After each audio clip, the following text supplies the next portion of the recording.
సాధారణమైన motor boat మనిషికి 100 చొప్పున తీసుకుని 84 ఘాట్లన్నీ చూపించేస్తారు. సరంగు దగ్గర కూర్చుని మెల్లగా ఆయనతో మెత్త కలుపుకుంటే ఆయనే మనకు ప్రతి ఘాట్ విశేషాలు చెబుతుంటాడు. గంగపై నుంచి దూరం నుంచి ఘాట్లన్నీ ఒకలా అనిపిస్తాయి. కాశీనగరం లోపల నుంచి ఒక్కో ఘాట్కు కాలినడకల వెళ్తుంటే ఒక్కో విశేషంగా కనిపిస్తుంటుంది. ఘాట్ అనే పదం మనం చాలాసార్లు వింటుంటాం కదా. అసలు ఘాట్ అంటే మరేంటో కాదు, రేవు. గంగా నదికి కాశీలో ఉండే వివిధ రేవులను ఘాట్లు అంటారు. ఇలాంటివి ఇక్కడ చాలా అంటే చాలా ఘాట్లు ఉన్నాయి. అన్నింటికి పేర్లు ఉంటాయి. గణేష్ ఘాట్ 1800 ఏళ్ళు కట్టారు.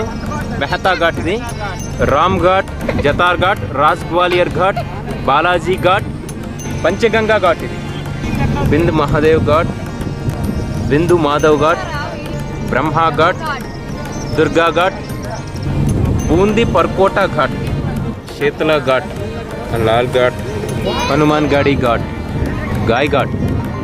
కింద ఉన్న డిస్క్రిప్షన్లో పూర్తి వీడియో లింక్ ఉంటుంది, చూడండి.